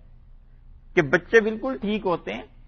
کوئی بات نہیں ہے، کوئی غلط کام بھی نہیں، ایسی حرکت بھی نہیں، لیکن والد کے آنے سے ایک احساس پیدا ہوتا ہے گھر میں کہ ابا آ گئے، تو وہ ایک روب ہوتا ہے بڑے آدمی کا، بس ویسا روب ہے۔ شیر کو آپ دیکھیں، اب تو یہاں ایسے پارک ہو گئے نا جو گاڑیاں چلی جاتی ہیں اور شیر آزاد گھوم رہے ہوتے ہیں، مگر شیر کو قریب سے جا کر جس نے بھی دیکھا ہے ایسا روب ہوتا ہے اس میں خدا نے رکھا ہے، شیر تو واقعی شیر، وہ جو روب دل میں پیدا ہو جاتا ہے نا وہ ہے روب۔ اور ایسا ہی اللہ کا روب، اللہ کی عزت، اللہ کا وقار مطلوب ہے کہ آدمی اس سے گناہ نہیں کرے۔ آدمی کو جب تصور بند جائے کہ میرا مالک مجھے دیکھ رہا ہے اور میری حرکتوں کی ایک ایک چیز کی اسے خبر ہے، تو بس پھر آدمی اس روب کی وجہ سے اللہ کی نافرمانی نہیں کر سکتا، اللہ تعالی کے سامنے وہ کوئی ایسی چیز کر نہیں سکتا۔ یہ ہے کہ ارشاد فرمایا کہ ان کا پروردگار ان کے اوپر ہے، یعنی اللہ ان پر غالب ہے اور وہ اس سے ڈرتے ہیں، یعنی اس کا روب ایسا ہے۔ وَيَفْعَلُونَ، اور اللہ کے فرشتے کرتے ہیں ما یؤمرون، جس چیز کا انہیں حکم دیا جاتا ہے۔ فرشتے اللہ کی اطاعت کے پابند۔ تو یہ قطعی معصوم ہونا فرشتوں کا یہاں سے ثابت ہو گیا کہ فرشتے قطعی طور پر معصوم ہیں، اور یہ جو ان کے گناہ گار ہونے کا تصور ہے نا کہ فرشتوں نے یہ گناہ کیا، اس گناہ کی پاداش میں دنیا میں اتار دیے گئے، پھر فرشتوں سے یہ بھی ہوا، پھر شیطان جو تھا وہ فرشتوں کا بھی معلم ہو گیا، یہ سب چیزیں یہ بنیادی طور پر عیسائیت اور یہودیت سے آیا ہے مسلمانوں میں۔ بنی اسرائیل کی کئی روایات ایسی لکھ لی کہ فرشتوں نے یہ کر دیا، حالانکہ قرآن کی اس نص سے ثابت ہے، اور کئی جگہ پر اللہ بتاتا ہے فرشتے بالکل گناہ پہ قدرت ہی نہیں رکھتے، اس لیے فرشتوں کی معصومیت قطعی طور پر ثابت ہے قرآن سے۔ اللہ نے فرمایا کرتے ہی وہ ہیں جس کا ہم نے انہیں حکم دیا، جس کام پہ خدا نے لگا دیا ہے بس فرشتے وہ کام کرتے رہتے ہیں۔ اللہ تعالیٰ نے فرشتوں کی ایک جماعت لگا دی ہے کہ وہ بیٹھ کے دعا مانگتے رہیں اللہ سے ان لوگوں کے لیے جو زمین میں خدا کے دین کے لیے کام کر رہے ہیں، وہ فرشتے دعا مانگتے رہتے ہیں۔ ایک جماعت کو اللہ نے لگا دیا ہے کہ تم ایمان والوں کے رزق کے لیے بات کرتے ہو، وہ اسی کے لیے بات کرتے رہتے ہیں۔ رسول اللہ صلی اللہ علیہ وسلم نے فرمایا مومن انسان اس کے لیے فرشتے دعا کرتے ہیں، اور ایک حدیث میں یہ بھی آیا ہے، آپ نے کہا کہ 2 فرشتے روزانہ آسمان سے آتے ہیں اس دنیا میں اور کہتے ہیں کہ اللہ جو خرچ کرتا رہے تیری مخلوق پہ اس کے رزق میں اور برکت دے دے، اور اللہ جو بچا کے رکھے اور لوگوں کی ضرورت کے وقت ان کے کام نہ آئے خدایا اس کے مال کو بے برکت کر دے، اس کے مال سے برکت اٹھا لے۔ اب وہ فرشتے ہیں اپنا کام کیے چلے جا رہے ہیں۔ رسول اللہ صلی اللہ علیہ وسلم نے اپنی قبر مبارک کے متعلق فرمایا کہ اللہ کے فرشتے روزانہ یہاں آیا کریں گے، وہ اللہ کے فرشتے اپنا کام کر رہے ہیں، تو ہر ایک فرشتے کو جس کام پہ اللہ نے لگا دیا ہے بس وہ کر رہے ہیں۔ اس لیے یہاں جب فرشتوں کے سجدہ کرنے کا ذکر آیا ہے تو یہ سجدہ واجب ہے یہاں پر کرنا۔ سارے ائمہ کے نزدیک کسی کا اختلاف اس سجدے پر نہیں ہے، سب کہتے ہیں کہ سجدہ اس پہ کرنا واجب ہے۔ امام مالک رحمۃ اللہ علیہ کے نزدیک پورے قرآن پاک میں 11 سجدے، اور حنفی اور شافعی فقہا دونوں کے نزدیک 14 سجدے ہیں، اور امام احمد ابن حنبل رحمۃ اللہ علیہ کے نزدیک 15 سجدے ہیں۔ امام احمد ابن حنبل رحمۃ اللہ علیہ اصل میں سورہ حج میں 2 سجدے مانتے ہیں، اور اس وجہ سے وہ کہتے ہیں کہ 15 سجدے ہیں سورہ حج میں 2 ہونے کی وجہ سے، اور 15 سجدے اس اعتبار سے موطا امام مالک میں روایت آئی ہے، حضرت عمر رضی اللہ عنہ نے سورہ حج پڑھی ممبر پہ بیٹھ کے اور اتر کے 2 سجدے کیے، اور آپ نے فرمایا اللہ نے اس سورت کو فضیلت دی ہے 2 سجدوں کے ساتھ، یعنی 2 سجدے اس میں ہیں۔ شافعی حضرات بھی اس کے قائل ہیں کہ 2 سجدے ہیں سورہ حج میں، لیکن سورہ صاد میں جو سجدہ ہے وہ اسے نہیں مانتے، تو سورہ صاد کا ایک سجدہ اگر نکال دیں تو پھر ان کے ہاں 14 ہی رہتے ہیں۔ اور امام ابو حنیفہ رحمۃ اللہ علیہ وہ سورہ صاد کے سجدے کو مانتے ہیں، اور سورہ حج میں 2 کی بجائے وہ 1 سجدے کے قائل ہیں۔ وہ کہتے ہیں رسول اللہ صلی اللہ علیہ وسلم سے 1 سجدہ اس میں ثابت ہے، اور سورہ صاد کا سجدہ بھی ہے، تو اس اعتبار سے 14 سجدے بنتے ہیں۔ یہ تیسرا موقع ہے قرآن پاک پہ، پچھلے سال سجدوں کے مسائل اور یہ چیزیں نکل گئی تھیں، پھر اس کے بعد دوسرا سجدہ آیا تھا ابھی اس مرتبہ میں، اور تیسرا یہ ہے۔ اللہ تعالیٰ نے فرمایا ہمارے فرشتے سجدہ کرتے ہیں، سائے ہمارے سامنے جھکتے ہیں، یہ سب چیزیں ہمارے قبضے میں ہیں، تم کیوں نہیں سجدہ کرتے؟ تم کیوں نہیں اللہ کی اطاعت اور بندگی کو قبول کرتے؟ انتہائی چیز کہ اس سے زیادہ جھکنے کی کوئی چیز نہیں ہے کہ انسان اپنی پیشانی کو اللہ کے سامنے خاک پہ رکھ دے، مٹی میں رکھ دے، بس۔ اس لیے رسول اللہ صلی اللہ علیہ وسلم نے فرمایا کہ جو سجدہ کرتا رہتا ہے اللہ کا ایک فرشتہ پیشانی کے ساتھ بھی رہتا ہے ہر آدمی کی، اور آپ نے فرمایا جو سجدہ کرتا ہے فرشتہ کہتا ہے کہ اللہ اس کی عزت میں اضافہ کر، اور جو نہیں کرتا متکبر ہوتا ہے فرشتہ اس کے لیے بد دعا کرتا ہے اور کہتا ہے پروردگار اس شخص کو توڑ دے، اس کو رسوا کر دے، اللہ کے سامنے جو نہیں جھکتا۔ اس لیے اللہ کے سامنے جھکتا ہی رہے، اور سب سے اچھا خدا کا بندہ وہ ہے جو نیکی کر کے بھی خدا سے معافی مانگتا رہے۔ گناہ پہ تو معافی مانگتے ہی ہیں، نیکی کر کے بھی معافی مانگے کہ اللہ یہ نیکی اس قابل نہیں تھی کہ تیرے حضور میں پیش کی جاتی، تو اتنا عالی، اتنا عظمت والا، تو اتنی قدرت والا ہے کہ تیرے شایان شان یہ میری نیکیاں بھی کچھ نہیں ہیں، بس تیری ذات پاک کے جو لائق ہو میں ایسا کام کر ہی نہیں سکتا۔ اسی لیے فرشتوں نے کیا کہا؟ انہوں نے کہا سبحانک، اللہ پاک ہے تیری ذات، لا علم لنا الا ما علمتنا، کوئی علم نہیں ہے ہمیں مگر اللہ ہمیں وہی علم ہے جو تو نے اس میں سکھا دیا ہے، اس کے علاوہ اللہ کوئی علم نہیں۔ اپنے قصور کا اعتراف کرنا، اپنی عاجزی کا اعتراف کرنا اور اس بات پر یقین قائم ہو جانا کہ اس دنیا میں اللہ ہی ہے غالب اور میں کچھ نہیں ہوں، اپنی نفی کرتے رہنا، یہ ہے عبدیت۔ اور یہ عبدیت شروع ہوتی ہے خدا کی بندگی جب آدمی تکلف سے کام لے کے اپنے آپ کو آمادہ کر کے اس چیز پر لاتا ہے، اور یہ چلتے چلتے پھر پہنچتی ہے انتہا تک، اور انتہا ایسی ہو جاتی ہے کہ آدمی کو کوئی یاد بھی دلائے کہ تمہاری کوئی ہستی ہے، علم ہے، پیسہ ہے، صحت ہے، اسے ان چیزوں کی طرف التفات ہی نہیں ہوتا، بھولے سے بھی دماغ میں نہیں آتا کہ میں اتنا بڑا آدمی بن گیا۔ یہ ہے اللہ کی بندگی اور اللہ کی اطاعت، اور بندگی سے بڑا کوئی مقام نہیں۔ بندگی سے بڑا کوئی مقام ہوتا تو اللہ اپنی مخلوق کو ضرور دیتا۔ انتہا ہو جاتی ہے اللہ کی بندگی پر پہنچ کے بس کہ بندہ اس سے زیادہ کچھ کر نہیں سکتا۔ اسی لیے عالمگیری میں یہ بات لکھی ہے کہ بندہ اپنے مقام سے کبھی اتنا اوپر نہیں جاتا کہ وہ اللہ ہو جائے، اور اللہ اپنے مقام سے کبھی اتنے نیچے نہیں آتے کہ وہ بندہ ہو جائے۔ اللہ اور بندے کے درمیان یقیناً فرق ہے، اور وہ فرق انسان کی طبیعت میں غالب آ جائے، پتہ چلتا رہے، احساس ہوتا رہے کہ بس اللہ ہے، تو پھر انسان کی بڑی ساری اصلاح خود ہی ہو جاتی۔ کوئی چیز انسان کے لیے فخر کے قابل رہتی نہیں۔ کس چیز پہ فخر ہے؟ علم ہے، وہ اللہ نے دیا تھا، وہ آج لے لے اور رات کو اور حافظہ چھین لے پھر کیا ہو؟ رات کو اچھا خاصا ایک چیز یاد تھی، صبح اٹھے سب بھول گیا، اب کیا ہو سکتا ہے؟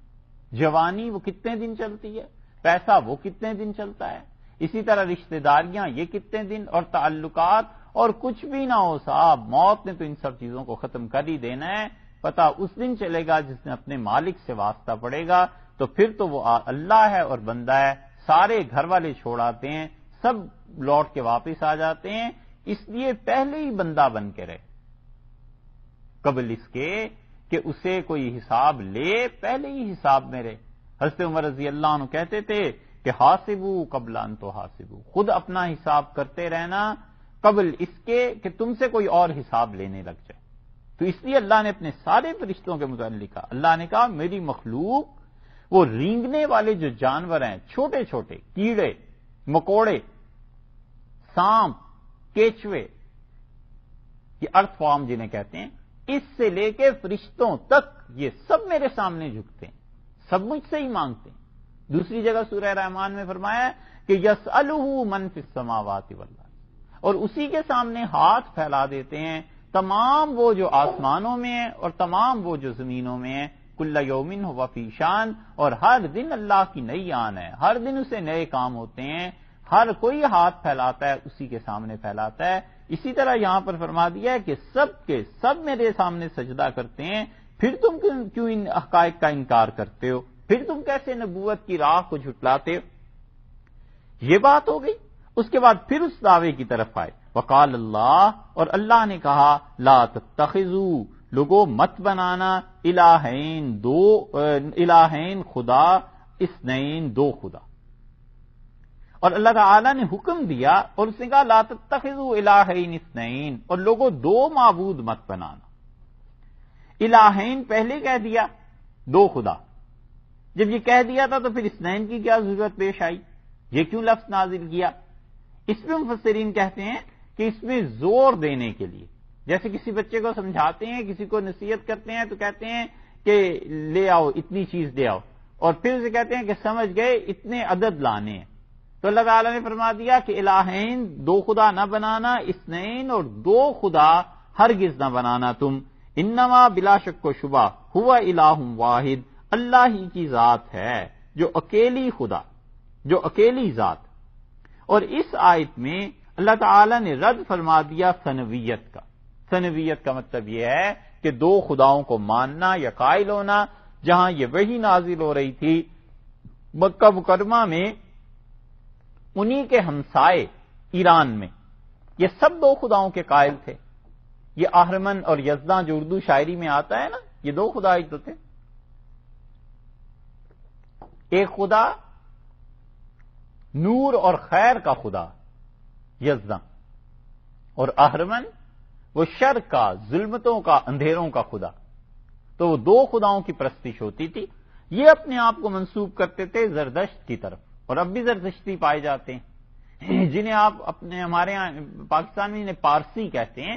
یہ وہ لوگ ہیں دو خداؤں کے قائل ہیں، اور ایک بہت بڑی تعداد اب بھی دنیا میں پائی جاتی ہے۔ اب تو اپنے عقیدے سے بھی ہٹ کے، ان چیزوں سے بھی، قرآن جن مذاہب کا ذکر کرتا ہے، بہت سے مذاہب اب ایسے ہو گئے ہیں کہ وہ الہاد کی نظر ہو گئے، ان کے یہاں مذہب رہا ہی نہیں۔ مثلا اللہ تعالی نے فرمایا کہ یہودیت سے عزیر علیہ الصلوۃ والسلام کو خدا مانتے ہیں۔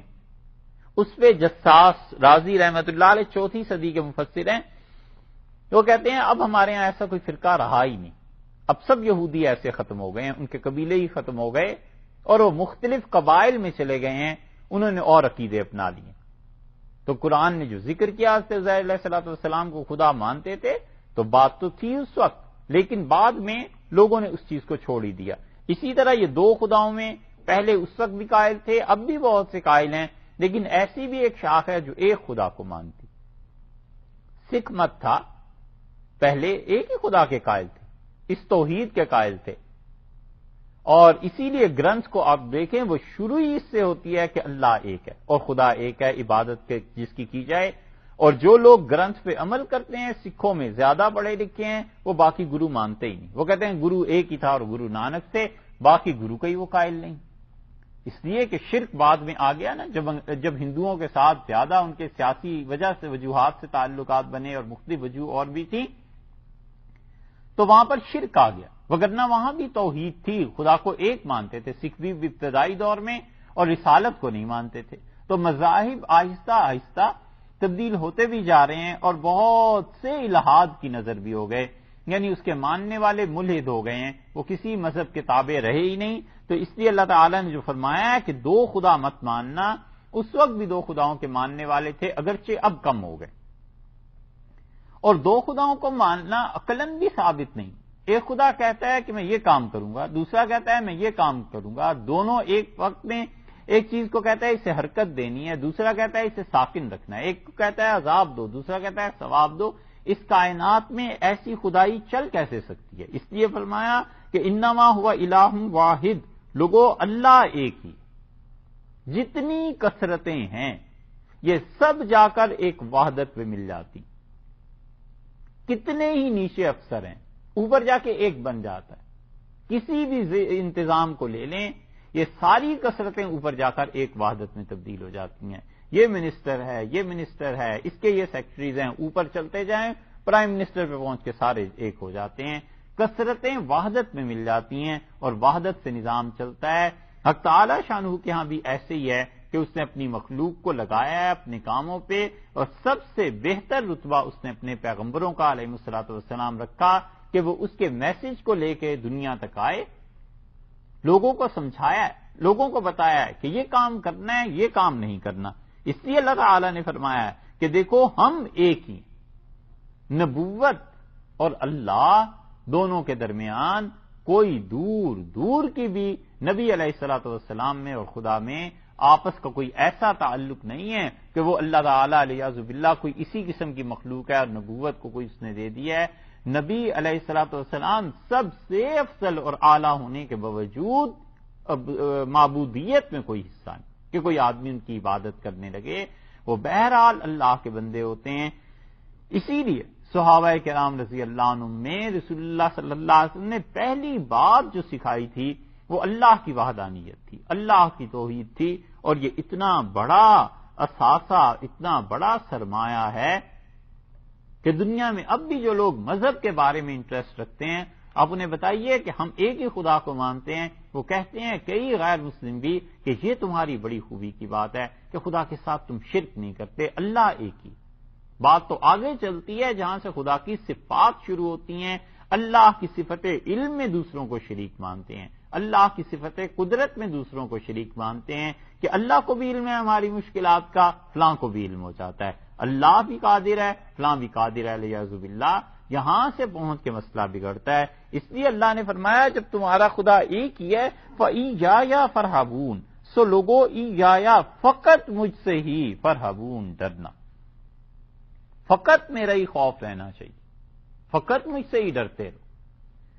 ڈر اور خوف کی ایک قسم تو وہ ہے جو طبعی ہے، اس کو منع نہیں کیا۔ آدمی بہت سی چیزوں سے ڈر جاتا ہے، بچھو سانپ سے ڈر جاتا ہے، کبھی کبھی اپنے سائے سے ڈر جاتا ہے، بیسیوں چیزیں ہیں، لیکن یہ ڈر اس معنی میں ہے کہ کسی کو عبادت کے قابل سمجھ کر پھر اپنے نفع اور نقصان کے لیے ڈرنا۔ اللہ نے فرمایا فقط مجھ سے ڈرنا۔ کبھی یہ خیال نہ کرو کہ تمہیں کوئی نفع پہنچا سکتا ہے میرے بغیر اور کوئی نقصان پہنچا سکتا ہے میرے بغیر۔ سب سے زیادہ اس آیت کی تشریح اس حدیث سے ہوتی ہے جو رسول اللہ صلی اللہ علیہ وسلم نے حضرت معاذ رضی اللہ عنہ سے فرمایا تھا۔ یہ حضرت معاذ رضی اللہ عنہ جو تھے رسول اللہ صلی اللہ علیہ وسلم کو بڑے عزیز تھے، بڑی محبت تھی۔ غالباً یہ واحد صحابی ہیں، ابو داؤد کی روایت میں آتا ہے حضرت معاذ رضی اللہ عنہ کہتے ہیں میں رسول اللہ صلی اللہ علیہ وسلم کے پاس بیٹھا ہوا تھا اور بالکل الگ، تو آپ نے میرا ہاتھ پکڑا اور میرا ہاتھ پکڑ کے مجھ سے کہا کہ واللہ انی لا احبک یا معاذ، معاذ اللہ کی قسم تو بڑا اچھا لگتا ہے مجھے، تجھ سے بڑی محبت ہے۔ اور پھر مجھ سے رسول اللہ صلی اللہ علیہ وسلم کہا معاذ تمہیں بھی مجھ سے محبت ہے؟ تو میں نے عرض کیا اللہ کے رسول مجھے بھی آپ سے محبت۔ تو رسول اللہ صلی اللہ علیہ وسلم نے فرمایا معاذ جب بھی نماز پڑھو میں تمہیں ایک چیز بتاؤں، نماز کے آخر پر یہ ضرور اللہ سے مانگا کرو، یہ کہا کرو کہ اللہم اعنی، اللہ میری مدد کر، علی ذکری کا میں تجھے یاد کرتا رہوں، وہ شکری کا اور جو انعام بھی تو مجھ پہ کرے میں شکر ادا کرتا رہوں، وعلی حسن عبادت کا، اور اللہ تیری جو بھی عبادت کروں میں بہت اچھی طرح تیری عبادت کروں، اچھی طرح بنا سنوار کے عبادت کروں۔ فرمایا یہ مانگتے رہو۔ حضرت معاذ رضی اللہ عنہ کے بڑے قصے حدیث میں آئے ہیں، رسول اللہ صلی اللہ علیہ وسلم برابر انہیں باتیں سکھاتے رہتے تھے۔ حضرت معاذ رضی اللہ عنہ کہتے ہیں کہ میں ایک دن پیچھے بیٹھا ہوا تھا اونٹ پر اور سفر میں جا رہے تھے، تو رسول اللہ صلی اللہ علیہ وسلم اسمع یا غلام، لڑکے میری بات سن، تو میں قریب ہو گیا۔ پھر تھوڑی دیر بعد فرمایا کہ میں نے کہا اللہ کے رسول فرمائیے، پھر تھوڑی دیر بعد فرمایا کہ اسمع یا غلام، لڑکے میری بات اچھی طرح سننا۔ میں نے عرض کیا میں حاضر ہوں آپ فرمائیں۔ پھر تیسری مرتبہ فرمایا تو میں اور قریب، میں نے کہا آپ ارشاد فرمائیں۔ آپ نے معاذ اچھی طرح یاد رکھنا ان الامت لو اجتمعوا علی ان ينفعوک بشیء، پوری دنیا مل کر یہ فیصلہ کر لے کہ تجھے وہ نفع پہنچائے گی اور ایک اللہ فیصلہ نہ کرے نفع دینے کا، لن ينفعوک، ہرگز تجھے نفع نہیں پہنچ سکتا، کوئی سوال ہی پیدا نہیں ہوتا تجھے نفع ملے۔ اور پھر فرمایا معاذ پوری دنیا مل کر چاہے کہ تیرا نقصان ہو جائے، کوئی تیرا نقصان نہیں ہو سکتا جب تک کہ اللہ ہی کو منظور نہ ہو۔ اور پھر فرمایا معاذ جو ہونا تھا وہ اللہ نے لکھ دیا ہے، بس یہ چیز فرمائی۔ اللہ نے فرمایا فَإِيَّايَ فَارْهَبُونِ، صرف مجھ سے ڈرنا، صرف میری بات ہے کہ میں جو فیصلہ کر دوں وہ انتہا ہے، آخر ہے، ختم ہے، کوئی دنیا میں نفع نہیں دے سکتا تمہیں، کوئی تمہارا کچھ نہیں بگاڑ سکتا، بس فَإِيَّايَ فَارْهَبُونِ۔ اللہ نے فرمایا مجھ سے ڈرو کیونکہ میں تمہارا اکیلا پروردگار ہوں، اکیلا خدا ہوں۔ اور کئی مرتبہ ایسے ہوتا ہے کہ لوگ جس آدمی کا نقصان پوری ساری دنیا مل کے سوچ رہی ہوتی ہے اللہ اسے بچا لیتا ہے، اور کئی مرتبہ ایسے ہوتا ہے کہ لوگ سارے مل کے جسے نفع پہنچانے چاہتے ہیں اسے نفع نہیں پہنچتا، گولی سے بچ جاتا ہے اور پتھر سے مر جاتا ہے۔ کئی مرتبہ زندگی میں آدمی دیکھتا ہی ہے ان چیزوں کو، اس سے عبرت پکڑے کہ اللہ کے ساتھ تعلق بندے کا رہنا چاہیے۔ سعدی رحمت اللہ نے لکھا ہے کہ وہ ایک ہمارا ہمسایہ تھا، مختصر قصہ یہ کہ وہ رات کو اسے پیٹ میں تکلیف ہو گئی، روتا تھا، چیختا تھا، تو میں بلانے گیا طبیب کو، اور طبیب نے اسے دیکھا اور حکیم نے باہر آ کے کہا کہ اس نے فلاں چیز کھا لی ہے، اس وجہ سے اس کے پیٹ میں تکلیف ہو گئی ہے اور یہ صبح تک مر جائے گا، اس کے تو بچنے کی کوئی صورت نہیں ہے، دوائی البتہ دے آیا ہوں تک اس کے دل کو تسلی رہے۔ اور کہتے ہیں صبح جب ہم فجر کی نماز میں گئے تو اعلان ہوا کہ حکیم صاحب مر گئے ہیں، اور وہ جو میرا ہمسایہ ہے وہ 20 سال سے زندہ ہے۔ یہ بھی ہو جاتا ہے، اس لیے اللہ کے جو فیصلے ہیں کون ہے جو اس میں حکم نظر ثانی؟ اللہ نے فرمایا لا معقب لحکم، کوئی ہے جو ہمارے حکم پہ، ہمارے آرڈر پہ نظر ثانی کر سکے؟ کوئی ہے جو ہمیں روک سکے؟ اس لیے فرمایا کہ دیکھو ایک اکیلا اللہ ہی ہے، وَلَهُ مَا فِي السَّمَاوَاتِ، اور اسی کے لیے ہے ہر وہ چیز جو آسمانوں میں ہے، وَالْأَرْضِ، اور جو زمین میں ہے، یہ سب کچھ اس کے لیے۔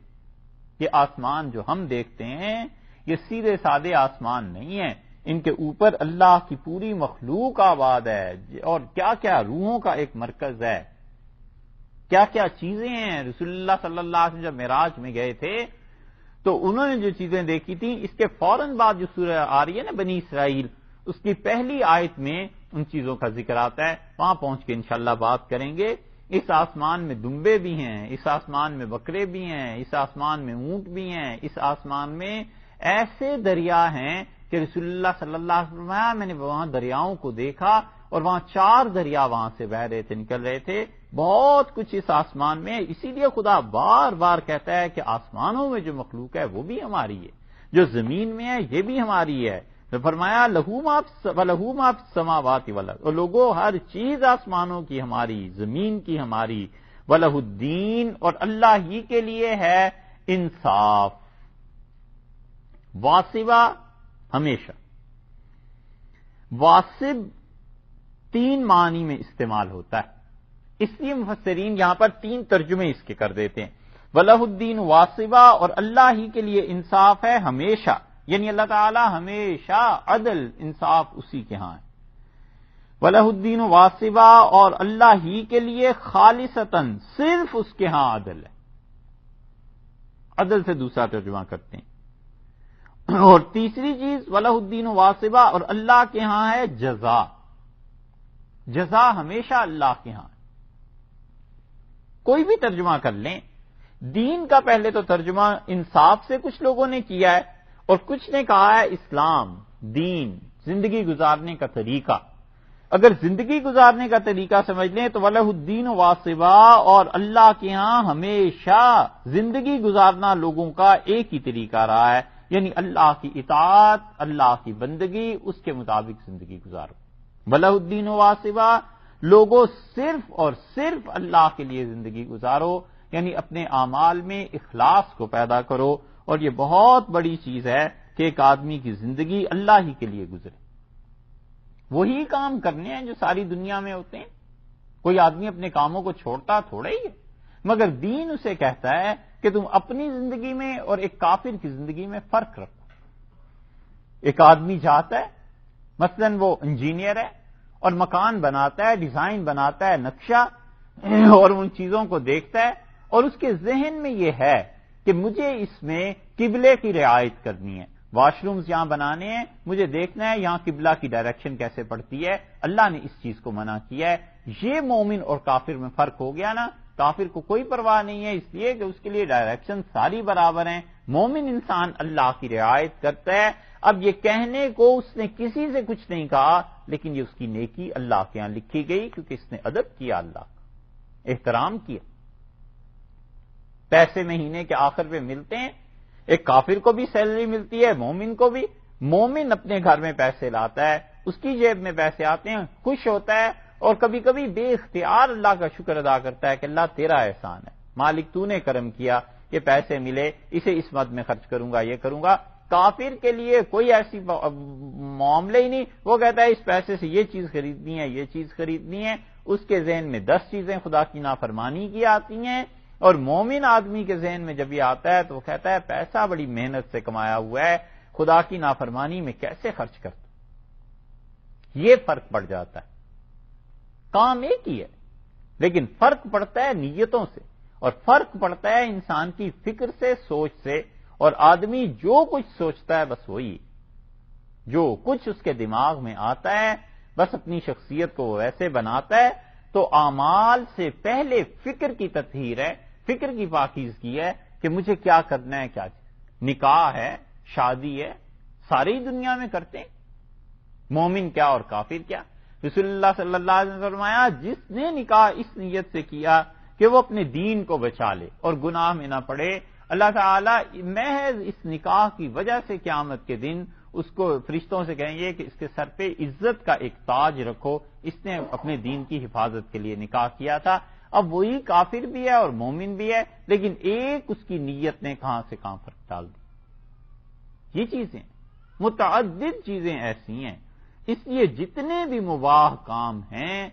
جتنے بھی مباح کام، ان سب کو آدمی کی نیت یا گناہ بنا دیتی ہے یا ثواب بنا دیتی ہے، بس اتنی آسان سی چیز۔ ایک آدمی جوتے پہنتا ہے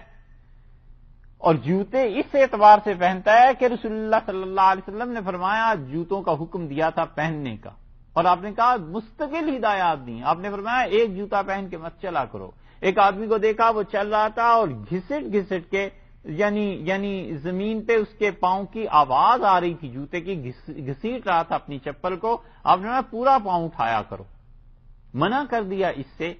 اب یہ کہنے کو ایک بات ہے، ایک آدمی پاؤں زمین پر اٹھا کر چلتا ہے اس وجہ سے کہ رسول اللہ صلی اللہ علیہ وسلم نے کہا، اور ایک کافر بھی اٹھا کر پاؤں رکھتا ہے، وہ کہتا ہے بری بات ہے، انسانیت تہذیب کے خلاف ہے یہ چیز، تو اسے تہذیب کس نے سکھائی ہے؟ اس کا ذہن جائے گا میرے ٹیچر یہ کہتے تھے، اسکول میں ہم نے یہ کہا ہے، ہماری نیشن میں جو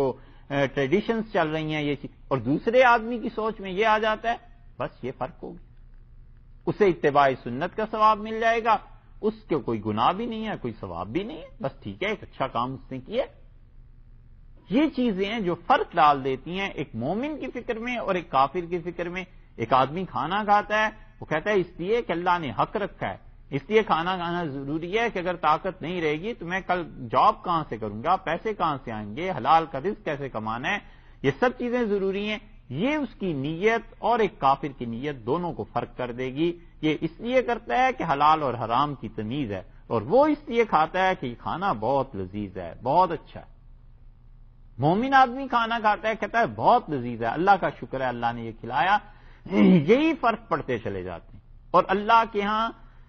ایسے ہی زبردست گویا کے کمپیوٹر لگے ہوئے ہیں کہ جو آدمی نے سوچا ڈالو اسے کس کھانے میں، جو آدمی نے عمل کیا حکم ہوتا ہے ڈالو اسے کس کھانے میں، حرام، حلال، جائز، مباح، مستحب، مکروہ، سارے کھانے بنے ہوئے ہیں، مومن کے عمل ڈلتے چلے جاتے ہیں، اور مرے گا تو ساری لسٹ سامنے رکھ دیں گے کہ ہاں بھئی تم نے یہ کام کیے تھے بہت اچھے تھے، یہ کاموں میں تمہاری نیت خراب تھی، اعمال خراب تھے، اس لیے اللہ نے وَلَهُ الدِّينُ وَاصِبًا، لوگوں پکا دین اس کا ہے جس پہ زندگی گزارنی ہے۔ أَفَغَيْرَ اللَّهِ تَتَّقُونَ، تو کیا تم ڈرتے ہو اللہ کے علاوہ کسی اور سے؟ تمہیں کسی اور کا خوف ہے؟ کوئی ڈرنے کی بات نہیں۔ ڈرنے کی چیز اصل میں تو اپنے گناہ ہے، اور ڈرنے کی چیز اپنے نفس کے مکر ہے، اور ڈرنے کی چیز یہ ہے کہ اللہ کو ایک مکر کی خبر کہ انسان جو کچھ زبان سے کہتا ہے اس کے پیچھے نیت کیا ہے، اور قیامت میں ویڈیو جب چلے گی نا تو اس میں تو یہی ہوگا کہ نماز پڑھ رہا ہے، اس میں یہ ہوگا کہ یہ زکوٰۃ دے رہا ہے، اچھا یہ حج کر رہا ہے، ساتھ ساتھ ایک اور آواز بھی آئے گی کہ ہاں بھئی یہ نماز پڑھ رہا ہے اور دکھانے کی نیت سے،